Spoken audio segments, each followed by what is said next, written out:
ভাবি আসসালামু আলাইকুম। ভাবি কই গেছিলেন? এই তো একটু এখানে। ভাবি কিছু লাগবো না করে কি? না না না, ভাবি একদিন কিন্তু চা খেতে আসবো ভাবি। কি করো তুমি? তোমার জন্য পুডিং বানাচ্ছি। আর তোমাকে এই সময় পুডিং বানাতে কে বলছে? তুমি রেস্ট নাও। তুমি কি করতেছো? শোনো, আমি এমডি স্যারের সাথে একটা মিটিং এ ঢুকতেছি, আমি তোমাকে পরে ফোন দিচ্ছি। আচ্ছা, তোমার মিটিং কখন শেষ হবে বলো না।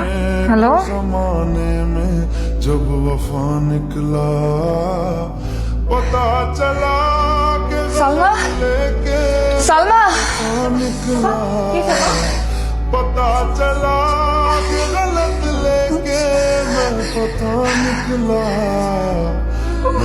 হ্যাঁ আপু বলো। শোনো, আমাকে হসপিটালে নিতে হবে, আমার পেন হচ্ছে, তাড়াতাড়ি আয়।